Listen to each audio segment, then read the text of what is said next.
मूर्तिजापूर येथील जुनी वस्ती परिसरात 57 वर्षीय व्यक्तीचा अकोला येथे उपचारादरम्यान मृत्यू झाला।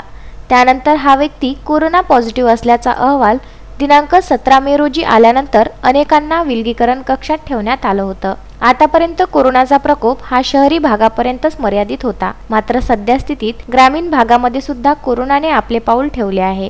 मूर्तिजापूर येथील कोरोना पॉझिटिव्ह मृत असलेल्या व्यक्तीच्या अंतिम संस्कारावर गेलेल्या हिरपूर येथील नातेवाईकांना 2 दिवसापूर्वी हेडन्स येथे क्वारंटाईन करण्यात आलं होतं। त्यातील एका महिलेचा रिपोर्ट हा पॉझिटिव्ह आल्यामुळे हिरपूर या गावात दहशतीचं वातावरण निर्माण झालं आहे। खबरदारी म्हणून लगतचे नातेवाईक असलेल्या 5 व्यक्तींना सुद्धा क्वारंटाईन करण्यात आलं।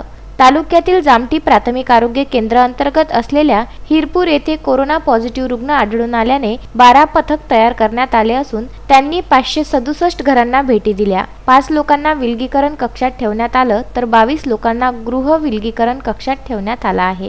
यावेळी गावात उपविभागीय अधिकारी अभयसिंग मोहिते, उपविभागीय पोलीस अधिकारी अर्जुन भोसले, गटविकास अधिकारी अगरते, ठाणेदार शेख रहीम, तालुका आरोग्य अधिकारी रामचरण राठोड यांनी भेटी दिल्या व परिस्थितीची पाहणी केली। मुस्लिमपुरा हा एक कंटेनमेंट झोन करून प्रतिबंधित क्षेत्रासह इतर भागांना सुद्धा बंद करण्यात आला आहे। तसेच गावात येणारे सर्व रस्ते बंद करून एकच मुख्य रस्ता चालू ठेवण्यात आला आहे। नागरिकांनी सुद्धा विनाकारण घराबाहेर न पडता सुरक्षित अंतर ठेवून आपली काळजी घ्यावी व प्रशासनाला सहकार्य करण्याचे आवाहन करण्यात आले आहे। यावेळी जिल्हा आरोग्य अधिकारी जाधव, पंचायत समिती सभापती उर्मिला डाबेराव यांनी सुद्धा हिरपूर येथे भेट देऊन आरोग्य विषयक होत असलेल्या तपासणीचा आढावा घेऊन गावाला सॅनिटाइज करण्याचे आदेश दिले। गावामध्ये याचा जास्त प्रसार होऊ नये याकरिता सरपंच, पोलीस पाटील, ग्रामसेवक, आरोग्य सेवक, अंगणवाडी सेविका, आशा स्वयंसेविका, मदतनीस हे सर्व रखरखत्या उन्हात सुद्धा परिश्रम करीत आहे।